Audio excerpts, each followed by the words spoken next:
O apóstolo João nos informa que certa vez o Senhor Jesus se encontrava diante de um povo muito incrédulo.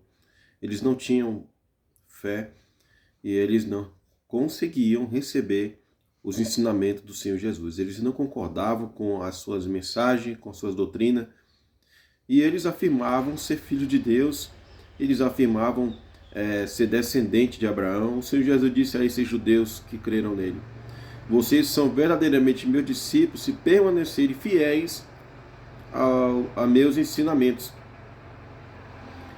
Mas eles rejeitavam os ensinamentos do Senhor Jesus. A incredulidade era gritante. O Senhor Jesus disse também, no verso 47 do capítulo 8 do Evangelho de João: quem pertence a Deus ouve as palavras de Deus, mas vocês não ouvem, pois não pertencem a Deus.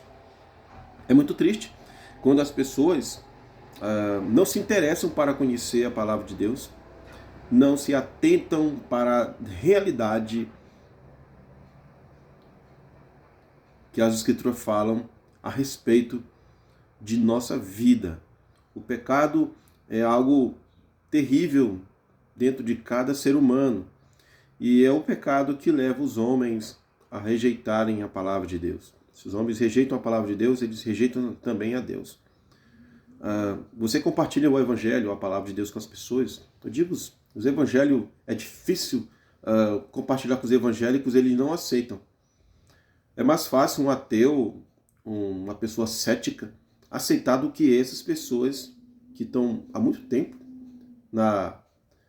envolvidos nessa religião, né, cristã evangélica brasileira, que é um evangelho falso, um evangelho de boas, que confia nas suas obras, nas suas orações, nos seus jejuns, nos seus sacrifícios, nas suas ofertas. Só assim eles vão para o céu. E eles nunca afirmam que têm pecados.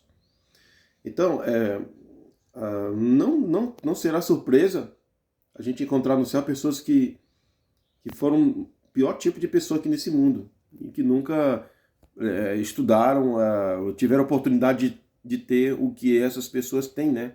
De ouvir o Evangelho verdadeiro. Quando eu tive contato com o Evangelho verdadeiro, a primeira coisa que me aconteceu foi o reconhecimento dos meus pecados, o reconhecimento da minha fraqueza, da minha inutilidade, e aumentou então aquele senso da dependência de Deus. É isso que o Evangelho faz conosco. O Evangelho, ele diz que nós estamos errados. Mas esse povo aí, evangélico pentecostal, neopentecostal, tantos outros que não vivem o verdadeiro Evangelho, você vai falar para eles sobre a palavra de Deus corretamente, ensinar corretamente, eles nunca vão acreditar, eles nunca vão abraçar. Da mesma forma como os judeus da época do Senhor Jesus rejeitavam os seus ensinamentos.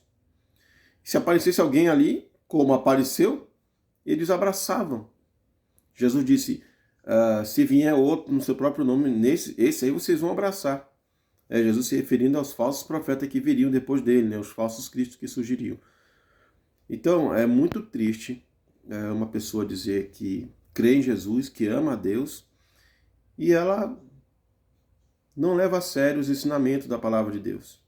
E para piorar mais a situação dessa pessoa, ela se intitula um mensageiro de Deus e quer salvar outras pessoas através da pregação.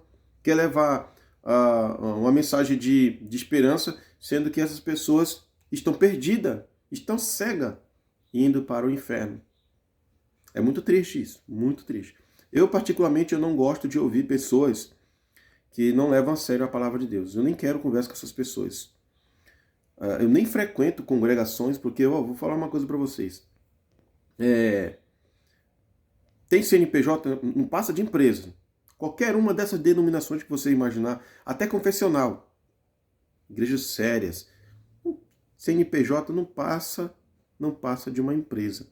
A igreja de Jesus Cristo não é um prédio construído de pedra, cimento, areia. A igreja de Jesus são as pessoas que ele salvou quando derramou seu sangue. A igreja de Jesus não é eu, não é você, não é uma pessoa. São pessoas. A igreja de Jesus são pessoas. Paulo chama de o corpo de Cristo. Esse corpo de Cristo não é só um membro, são vários. Então, tire da sua cabeça que a igreja igreja pentecostal é a igreja de Jesus. A igreja batista não sei o que, é a igreja... Não, isso não são igrejas de Jesus. São empresas. Põe na sua cabeça isso. No Novo Testamento não existia nenhuma igreja Canela de Fogo, igreja batista calvinista, não sei o que. Não existia. Paulo, quando escreve as suas cartas, ele diz assim: a igreja que está em tua casa. A igreja que está em tua casa. Então, esse pessoal aí, desse movimento de se reunir em prédios, eles se intitulam a igreja e eles usam a palavra, o termo desigrejado, para causar terrorismo na cabeça das pessoas, né? E monopolizar a religião. Então, quem não congrega lá com eles e não toma a ceia que eles dão, você é um desigrejado e você está perdido. E sendo que o evangelho ele está intacto nos lares, nos pequenos grupos, como era no primeiro século. Nas cavernas se reuniam quando estavam sob perseguição. E hoje, meus amigos, tá difícil hoje você ir a um lugar e procurar uma igreja séria, porque a maioria está tudo corrompida. Tudo corrompida. Não estou falando que estamos em procura de uma igreja perfeita. Não existe igreja perfeita. Agora, você não pode ficar num lugar onde a manipulação é grande, a mentira, a incoerência. Os caras afirmam: eu sou solo escritura, mas você vai ver as doutrinas que eles vão pregar, algumas delas não tem nada de solo escritura. Escatologia é um exemplo. Escatologia é um exemplo. Eu sou solo escritura, mas vai ver a escatologia do cara, dispensacionalista, amilenista. Então, é complicado. Eu, particularmente, eu não congrego em nenhuma denominação dessa. Tentei, me esforcei bastante para congregar em desses lugares. E o dirigente colocou dificuldade para mim. É complicado para ser membro ali, é muito difícil. Eles colocam dificuldade igual como os fariseus faziam na época do Senhor Jesus. Eles colocavam o fardo pesado e eles nem com o dedinho conseguiam mover. Jesus fala isso: olha, meu fardo é leve e suave. Meus mandamentos são suave e leve. Não é mandamentos de homem.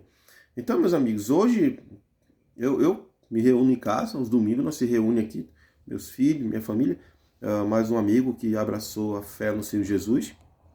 E quantas outras famílias quiser vir, será bem-vindo. Eu faço nossa reunião aqui em nossos lares.